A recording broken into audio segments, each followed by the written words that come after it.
we know these assets that, it's all based on how much the value is based on how much rents are coming in. So if we know the assets are going to be more valuable in the future, we know that, in 5-10 years, all these things are going to be worth way more. There's incredible demand for it.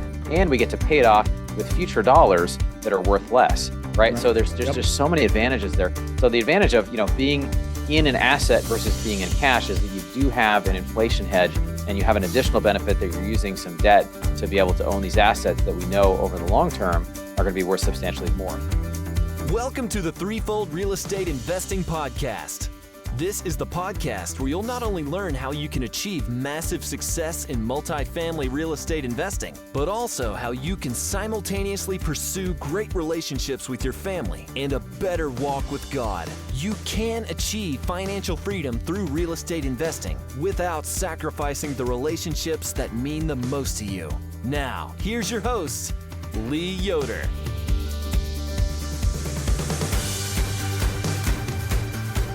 Welcome back, Threefold listeners. I hope you're having a great week this week. It has cooled off in Ohio. Fall is over. It has, I'm sure, not cooled off out in Los Angeles, where our guest sits today. Bronson Hill is back with us today. Really excited to talk with him. Bronson is a wealth of knowledge, gets to talk to some of the brightest people in the country, in the world, really, when it comes to macroeconomics. And just a little bit about Bronson. We're not going to spend a lot of time on his history and how he got into real estate, because I already did an interview with Bronson. It's episode 81. If you did not get a chance to listen to that one, check it out. Great episode. Bronson's got a great story and something you could really relate to. So go back and listen to that episode. But just a little bit about Bronson, then we'll bring him in. He's a managing member of Bronson Equity. He's a general partner in 2,000 multifamily units worth over $200 million. He co-leads a large in-person meetup in Pasadena, California. He's the host of the Mailbox Money Show. Go check that out. A great podcast. He understands the investor mindset, having spoken individually on the phone with over 1,300 investors and having raised over $30 million for real estate and his ATM machine fund. We're going to talk about that. He's the author of How to Use Inflation to Your Advantage and is a regular contributor to YouTube and his blog. Bronson is the capital raising coach at Kingdom REI, a faith-based group helping investors find deals and raise funds for large real estate deals. Bronson, thanks for coming back, man. So glad to see you again.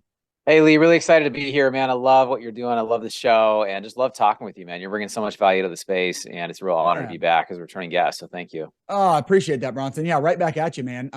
You are staying busy. You're out there. You go to a lot of the conferences, and then you have these webinars where you have some of the biggest, brightest on to talk about macroeconomics and what's going on. When you get into investing in general, certainly when you get into real estate investing, and I guess I would say just the bigger you get, like you're buying bigger properties, you're investing more, you're starting investing other people's money.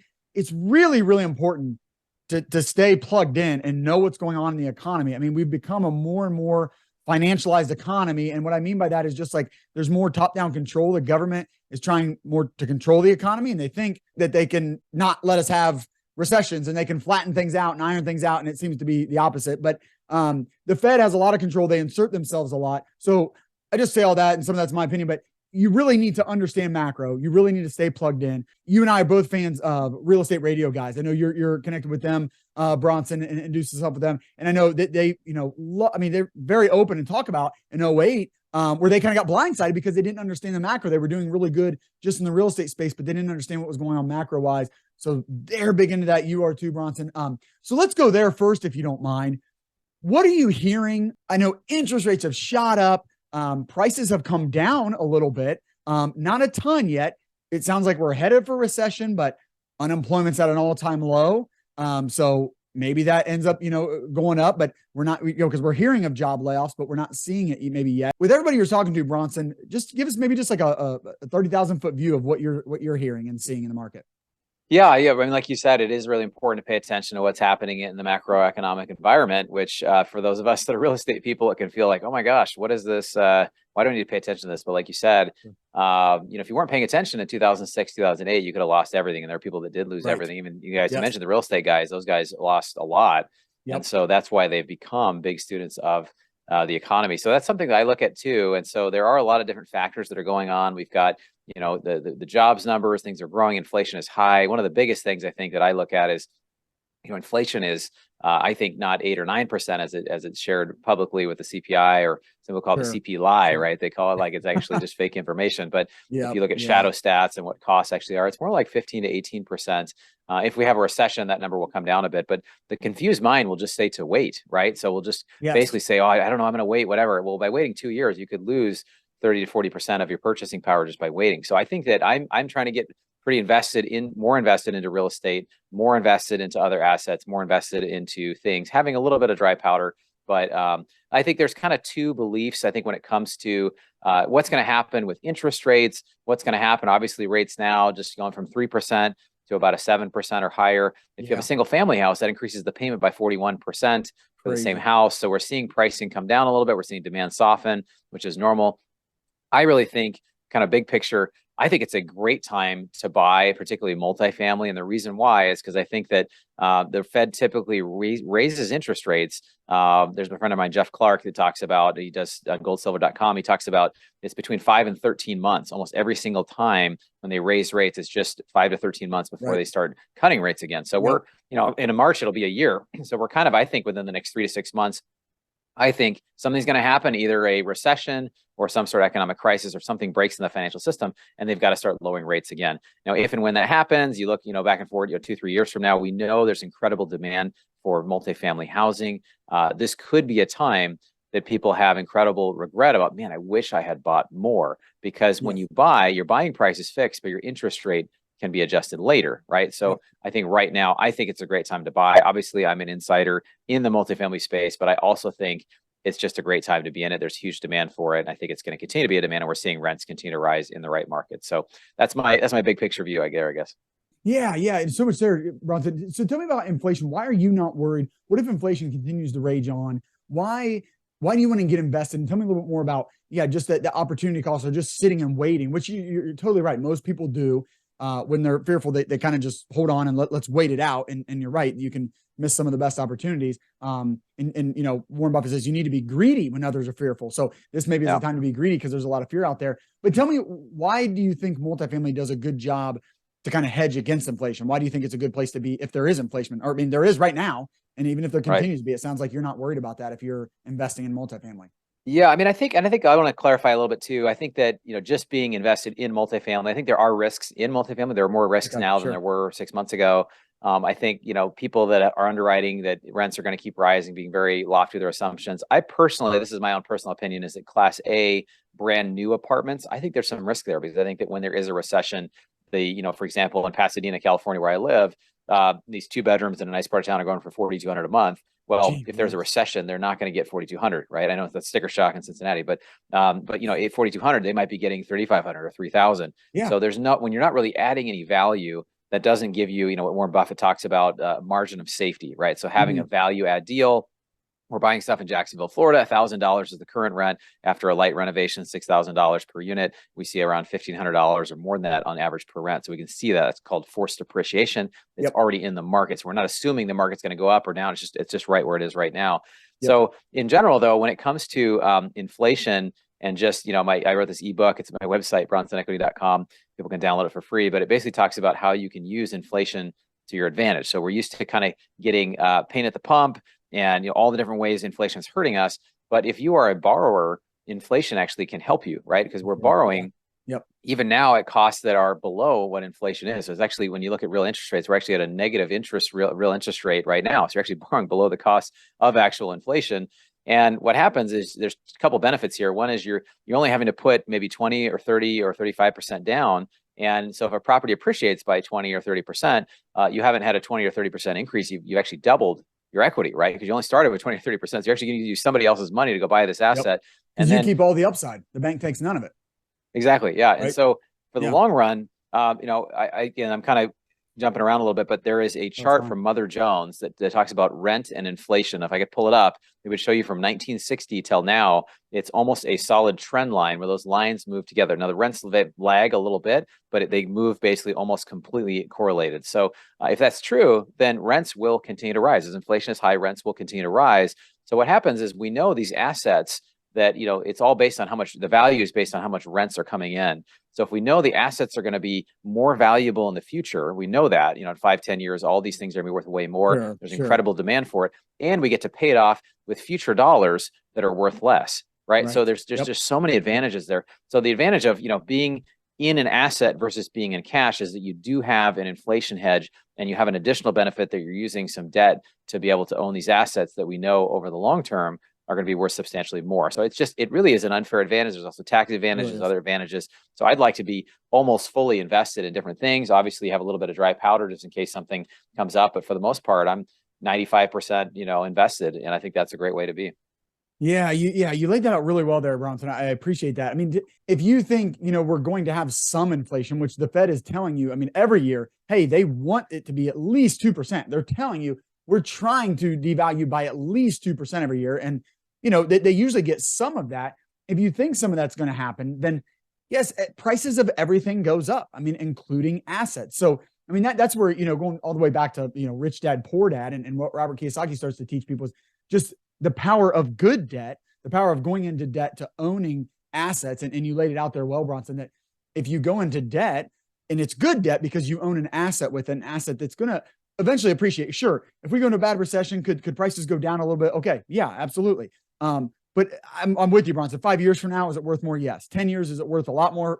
Yes. And when we say worth more, we really just mean the dollar is going to devalue and the asset's not. So the asset, you're going to sell it for more, right? It's not going to be worth anymore. It's going to be worth the same amount. It's going to provide the same amount of housing or whatever. But because they're devaluing our currency, which they're going to continue to do, they have to do it. We have way too much debt. They're telling you they're going to do it. They are going to do it. And so you're going to be able to sell for more, but your debt is going to stay the same. And that's why you win in inflation. Meanwhile, you cash flow, but I think that's the important part, Bronson. I like what you brought up with that point, because you said with A-class rent could really go down. And I agree with you. I've never invested in A-class, so I don't want to, speak out of turn. I don't know that much about it, but it does kind of intrinsically make some sense that in hard times, people will trade down. I mean, I think during COVID, and really, I don't mean COVID. I just mean during the government crazy stimulus that they did and handing out people's money. I mean, I had heard that it was the first recession of all time that people's incomes went up. So people traded up. They're going to these nicer places.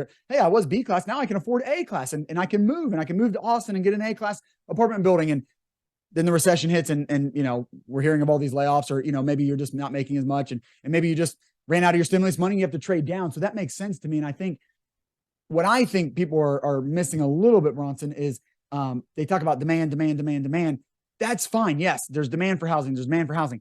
It doesn't mean someone has to pay $4,500 to live in LA, right? Just because I have to have a place to live doesn't mean I have to pay $4,500. Even if I want to stay in LA, is there nowhere to live in LA less than $4,500? I mean, sure, I can go live somewhere for $4,000, right?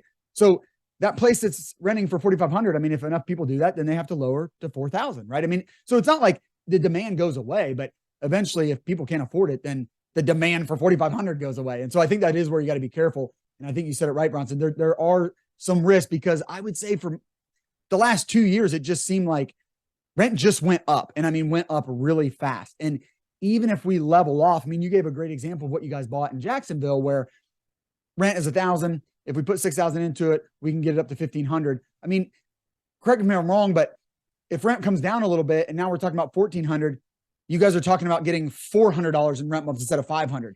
That's a nice, safe plan, right? That's a lot different. Yeah, and that's absolutely. where you can have some safety. Yeah, and it's interesting too, and this is another reason why I think multifamily, particularly value-add multifamily, B and C class, is going to do really well. Is right now, I mean, you look at what's happening in single family. People think real estate is you ask me, how is real estate doing? How is the real estate market? It's like, well, what do you mean? Like, is it single family, multifamily? Yep. Is it industrial? So what area? What submarket? I Yep. mean, every area is different.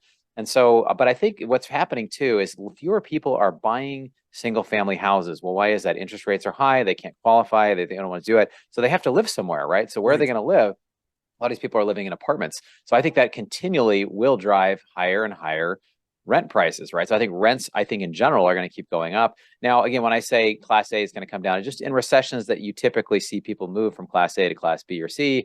And times are good, just as you mentioned, people move up to class A. But Sure. it's just, I think it's really trying to figure out any investment, what's my downside? What are my risks? If this doesn't go well, what are the risks here? And there's some challenges with multifamily with the interest rate caps. The cost of those are going Right. up. So the Yep. price we're paying to keep the cap, the insurance, if the interest rate goes higher, is going up sometimes 10 or 20 times what we were paying for it. So that's eating up some of Right. the cash flow. So there are some issues now that deals that were cash flowing really well have stopped cash flowing as well. But again, Right. what Yes. it does, it creates fewer buyers, and yet rents are still continuing to climb. So I think it just increases the cost of ownership, and I think it's going to continually increase the valuation over time. But these come down to investment opinions, and we don't really have data. And I talked to a lot of smart people, like you said, and people have different opinions. People look and say, no, I think Oh, you're wrong yeah. because of this, or I totally agree. And so Yep. it's something that you have to form as an investor, and anybody listening, you have to form your own investment thesis. You can listen to all the experts, but you got to figure out what makes sense for you. And then if you're wrong, well, how are you protected, or what do you think? You Yes. don't want to For sure. bet the farm on something where you're super leveraged and there's super high risk. You're like, okay, well, you have some risk, or what happens if it doesn't go well, or how do I work this out? But in general, I still feel like multifamily is always going to be needed. It's always going to be a very stable asset that they just can't build fast enough, at least from what we're seeing now. I think if you're getting into a multifamily investment right now, I think you should be able to say, if things go well, we're going to do really well. We're going to have great returns. If things go really poorly, we're not going to meet our projections, but we're not losing anything, right? I mean, that's where you should be at. And that's what's so great about multifamily. It's not, real far out on the risk curve of these speculative instruments where you can lose everything, or you can lose 50%. I mean, you can lose 35%. You can lose 30% in the stock market. We've seen that this year, where people, for a decade maybe thought that wasn't, possible. And here we are. I mean, same as the bond market, right? So, and that's a pretty steady investment typically. And so multifamily, you can't lose, but if you've got cash flow, if you can hold on, then you never lose until you sell. And I mean, the same is true for the stock market. I understand that, but that's where I think you're saying you've got to have that margin of safety. And so that when you get into things, if it doesn't go as planned, you've got to know, okay, we'll just hold. We'll be fine. We'll cash flow. We'll hold. Maybe we won't meet some of our projections. Maybe we said, 8% preferred return. Maybe we get into a horrible, nasty recession. We only return 4. I can tell you, your investors are going to be really happy with that, because if the world's blowing up around us and you're losing a bunch of money in the stock market and you're only returning me 4% instead of 8, you're going to be my best performing asset. And that's how multifamily should perform, in my opinion. And then you just hold. And I think we both agree, again, the demand's there. Interest rates will come down.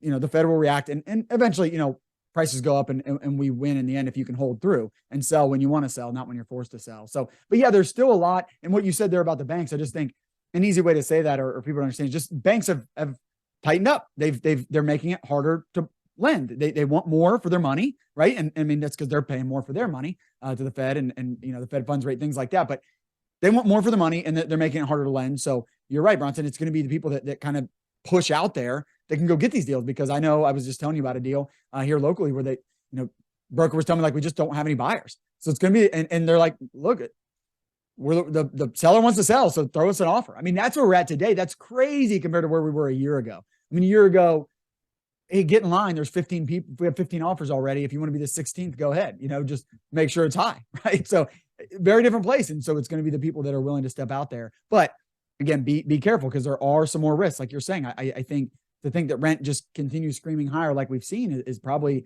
foolish.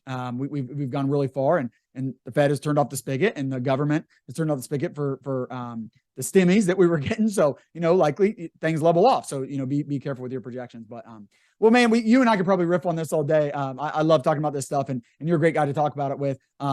Bronson, we'll put your stuff in the show notes, because I really want people to follow you and get in on the awesome webinars that you put out.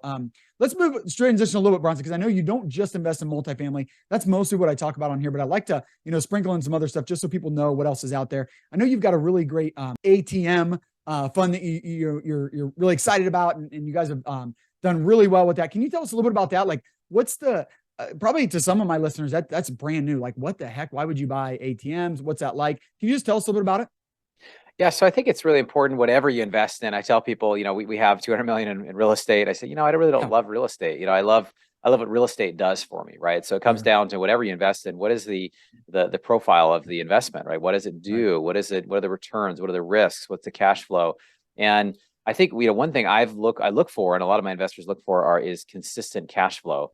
And I found a deal, or a partner that has been doing this for over 10 years. They're the 5th largest operator of ATMs in the country. I invested as an investor for a couple of years. I have friends that have been doing it for 10 years and just did a lot of diligence, really a lot of vetting, background checks, and went and made sure ATMs were in the places they said and all this stuff. And I just really tried to understand the business. Once I felt, okay, I feel really comfortable with this, started bringing investors to it. But it's, to me, it's the most predictable cash flow investment I've seen. People look at it, they like, that just doesn't even, how can that even be real? Like, how can this be a thing? But it's a preferred return of 24.7%. Starts 4 months after closing. These are all projections, but the operator has not missed a payment or reduced a monthly payment in over 10 years of doing it. So somebody can get about half of their capital back in just over 2 years. So it's amazing in this time where it's like, I don't know what to do. I don't know what to do. So getting into something like this can be something that in the meantime can provide a lot of benefits. It also offers 100% depreciation, so people can use it if they need to offset other losses. So it's a very unique investment, but again, it comes down to, there's all kinds of creative stuff out there. And the more you learn about investing, is a lot of times we just stick to this one thing we know, whether it's single family or multifamily, or it's, we do stocks or we do whatever, but a lot of times we just need to learn. And as we really learn and we experience different types of investments, we'll learn that we resonate with some more than others. So I've been really excited about that. We also have some other stuff we're doing in the energy space that's, I think I was talking about with you a little bit earlier as well. So we're continuing looking at stuff that's a little outside the box, because we're finding investor appetite, even though I think multifamily is a great deal right now. A lot of investors are putting the pause button a little bit. So I'm trying to find other things that provide other ways for them to engage and get out of cash and get into cash flow. So our friend Russell Gray with the Real Estate Guys, he talks about it's great to go from cash to asset to cash flow. Right. So if you have cash to asset to cash flow, and sometimes there is an inflation hedge in there. The nice thing about multifamily, there is an inflation hedge there. Or if you have a very high cash flow deal like this ATM machine fund, there's just high cash flow that helps you hedge against whatever, unless inflation goes higher than 24.7%, which we don't know, hopefully not, but you never know. So what are the terms? Because it's set up a little bit different. So huge preferred return. So, I mean, it's just ridiculous that return, but there's not a lot of upside on top of that. And you're actually, that return is actually paying you your capital back. And then how long does that go on, Bronson? Can you tell us just a little bit more about that? Yeah. So how the investment works, it's a 7-year hold. We think in terms of investor, or like equity multiple. So a multiple, if somebody's invested in syndications in one of your deals, Lee, it's a common multiple that we see is like an equity multiple of around 2 over 5 to 6 years. So we're trying to basically take whatever's invested, 100K becomes 200K. Well, in this deal, the equity multiple is 1.75 and it's over 7 years. So it actually looks like, well, that doesn't make sense. That's lower than a multifamily deal. But if you go back to the multifamily example, when you get paid is really important, right? So if I, had a 2 equity multiple, you get 100K becoming 200K, but you get paid all of it, 100% of it at the end. That's very different than if you get 90% of the return in the first year. So when you get paid is really important. So that's the term IRR. So when we talk about the internal rate of return, it's taking into account the time value of money. So a common IRRs we see for a lot, I don't know how yours are, but we see typically 14 to 16% conservatively. This and then you'll hopefully outperform that. This one, it again, it's not guaranteed, but it feels more predictable. It's around a 19% IRR, right? So it basically has, because you're getting your money back quickly, because you can reinvest, because it's hard to, many investments that multifamily is great. We had some deals that cash flow really well. And then, with some of the caps, the interest rate stuff that's coming up and the interest rate caps, it's affected some of the cash flow or the performance. So that's why I think it has a place in people's, investment. It's the first 4 years, it's considered for tax purposes, a return of capital. So it's just getting your money back. That's how we classify it for tax purposes.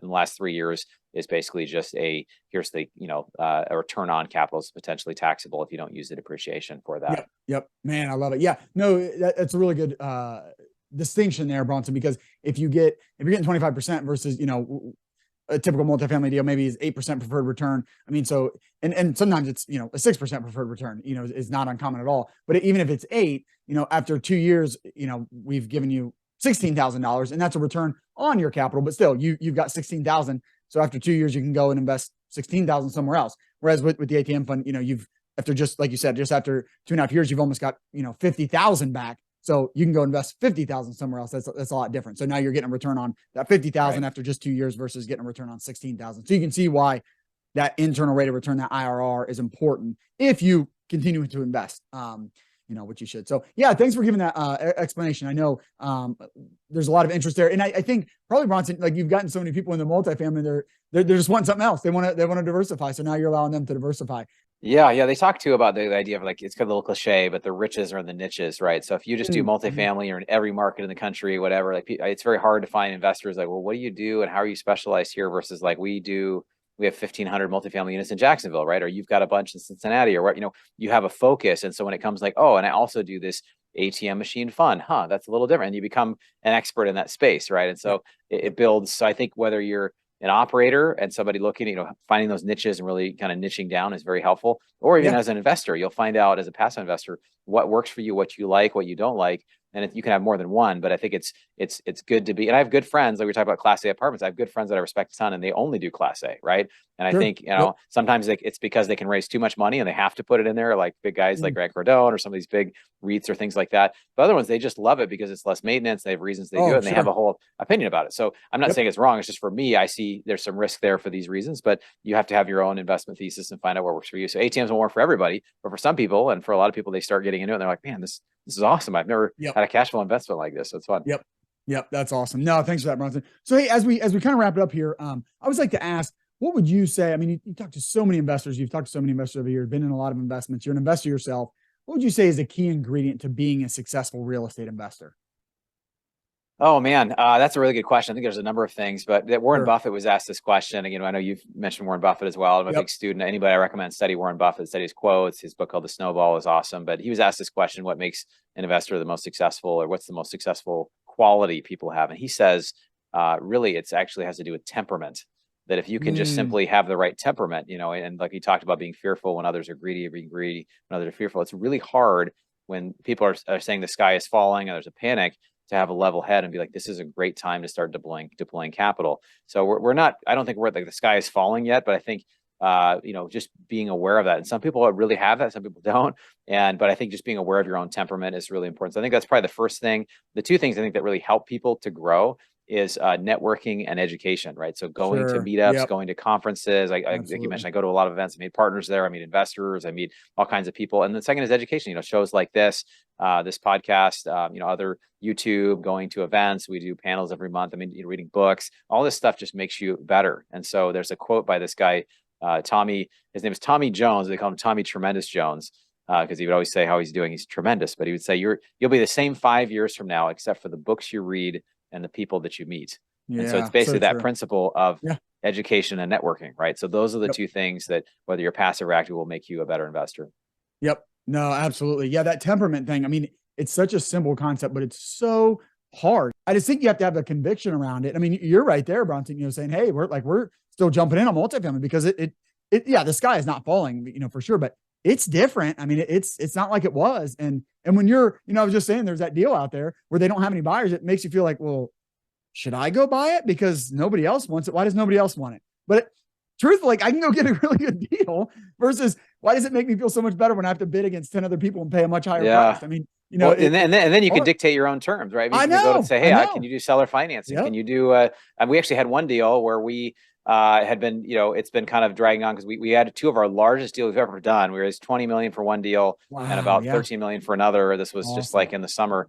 But one of them we closed and we kind of backfilled. We had some wealthy partners come in and we had to kind of backfill some of their space, which is what some folks are doing. Then we had Yep. another one that we're closing in the next few weeks, but basically the seller themselves decided to put 6 million in as a limited partner. So like we're like, Wow. okay, so it's amazing how when you get Yep. creative, you can Yep. get stuff done. But I really think if you fast forward 2 or 3 years, there's going to be some regret, not buyer's remorse. It's going to be, I wish I was a buyer remorse, right? Like I Yeah. wish I Yeah. had done Yeah. it. So that's my opinion, but again, we'll wait and see. So time will tell. Yep. Yep. No, good stuff. Well, Bronson, a little twist on that. So I always like to ask then, what is a key ingredient to having success in your life outside of real estate? I mean, for you and I, we're both Christ followers. I know you're super busy, Bronson, so I'd like to kind of go in that direction with it. But how are you making sure you're successful as a man of God and maintaining your priorities, the things that are important to you, while you're still staying so busy? I mean, I know you charge hard forward. I can tell you love what you do, so you work really hard and you're staying busy. Pursuing investing and bringing other people in. How do you maintain the other things that are even more important in life while you're staying so busy? Yeah, that could be a whole, we could do a whole podcast on that, Absolutely. I think. Yep. I mean, I think for me, I have my rhythms. I think it comes down to just disciplines of like, okay, every morning I do my devotional. I use this app called the Daily Audio Bible or this podcast. It's like Oh, the yeah. go through the 1 year Bible that, you can listen to it in 15 minutes. And then I try to do like, I set a timer, and right now it's only like 5 minutes, but I set a timer where I just try to put my phone down, just say, okay, God, I'm just going to be with you during this time Yep. and just pray. And some people, when they do an hour or whatever, that's great. But, 5 minutes is like, hey, this is this time set aside. And then I also just throughout the day, try to just, how can I include God in what I'm doing? And there's this book by an old, like hundreds of years old book called Practicing the Presence of God by Yeah. Brother Lawrence. And it's this short book, but it just talks about this guy who was a friar back in kind of the medieval days. And he would just Jesus was with him, like he's washing the pots and pans, and he would just get so much joy because he just felt like he was doing it for God, and God was like right there with him. So I Yeah. think Yep. the biggest thing is like, and I always tell people that it's just remember whatever we're going through is that God is with us in any challenge and any problem and whatever. So I just feel like I get to do all this with God. I get to do it all with him Yep. and for him. Oh, man. And even if, we're building stuff and, we're trying to impact the world. I've got causes I believe in and things I'm doing, but it doesn't really matter. At the end of the day, it's just money. It's just, Yep. what you're building. At the end of the day, it's about your walk with God. It's about your relationship with others. And so I think, when you don't let the money, become the goal, or don't let it get in your heart if that's the end goal or just the lifestyle. It's like, no, this is really about something greater. And so I think that's why I have Sure. so much energy to go after it. But I think those are a couple of things. And then of course I do intentional things with family. I do take time away. I think I have this will be my 6th international trip coming up, going to Patagonia for a hiking trip for 8 days later this Awesome. month. So I'm really excited for that. So, but I just try to put rewards in there and do things. And even on the plane, I'll like try to, okay, I'm going to outline some stuff here and I'm going to work over here. And then when I land, okay, I'm just going to be fully relaxed mode and all that. So Yep. it's fun. Oh yeah, a lot of good stuff. I mean, I can tell you've been practicing this. It's not easy. But you got to put some boundaries, put some structure into it. We'll just go into our rut or go, towards something else. But, actually putting some structure, some boundaries, I think that's a great way to do it. But that's so right, Bronson, just to practice the presence of God, doing whatever you're doing with God. And that's what God gives us a lot of freedom, go do what you want. Like God gave you these passions. God gave you, go do it, kind of do whatever you want. I've heard a pastor say, God wants us, he says, love God, love people, and do whatever you want. I mean, yeah, go do it, but you love God, you love people while you're doing it. And you practice the presence of God, he's going to bless you now. He's going to be with you. I mean, he might not always feel like you're being blessed if people go through hard times, but God's with you. You just got to practice that presence. He's there. You just got to, acknowledge it and recognize it. And yeah, it can fill your day with joy and make you feel like you're on the right track and all that. So powerful stuff. Thanks for the book recommendations. I always ask for some. I mean, you're the type of guy that just rattles them off as you're talking. I have not read Snowball by Warren Buffett. So yeah, that's a long one. Somebody wrote it.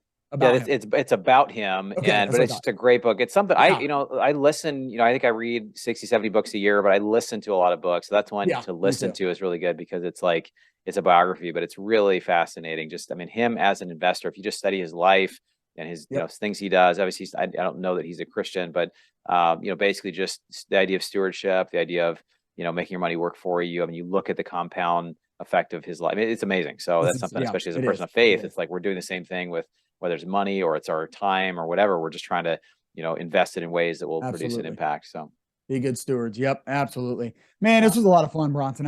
It's always a pleasure having you on. Your wealth of knowledge. Again, we'll put your stuff in the show notes. I know LinkedIn, Facebook. I know you got Instagram. What's the best website to send people to, Bronson?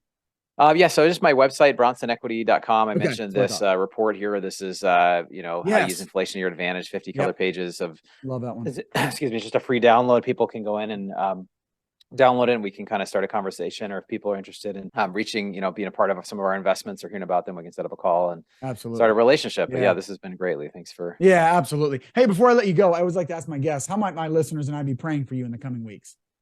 I've got some goals for next year. Just really praying. I would love to write a book. I'm working on some stuff that, it's a lot. I'm trying to, hire people and get things lined up. So I'm just praying for direction. And there's a lot of great things out there to do. I'm a guy, I could live, 10 people's lives, just like with ideas and things to do. And so I'm just really praying that, I can live a, somewhat of a balanced life and just, of course, keep God first. And just for his leading. Because I think there is a thing of, you can love God and do whatever you want, which I think is true, but it's also this idea of those who are led by the Spirit. Oh, for They're sure. sons and daughters of God. So it's kind of this, you can do whatever you want. You're a son, you're a daughter, but it's also like, well, God, what do you want me to do? Even Jesus in the garden, when he was like, I don't want to be crucified, but what do you want, God? Like, so kind of that struggle of just, so I think just praying, that I can just hear his voice and walk with him and desire to seek him. So yeah, great distinction. Absolutely. Right on there, Bronson. Yeah. Well, we'd be happy to pray that for you. I mean, I'm just shaking my head. I mean, I struggle with all that and have ambitions and all, but yeah, I want to do God's will. I want to follow his plan for my life, not just mine. And yeah, he gives me certain passions, but yeah, just seeking direction. Love to pray for that for you, man. Thanks, man. Well, great. Thanks, man. It's been great being here. Again, I love all the value you're adding to the community, man, and just love what you're doing. It's great. What an honor to be back as a guest. And thanks, Bronson. I'm a big Lee Yoder and Threefold fan, so anybody can be involved with what you're doing. Right back at you, man. Right back at you. Yeah, thank you. All right, well, take care, Bronson. Good seeing you. Okay, thanks, man. Thank you for joining us for another great episode. I hope you'll take action on what you've learned today. If you enjoyed today's show, please consider leaving Lee a 5-star rating and review. And check him out on threefoldrei.com. Until next time, 1 Timothy 6:17.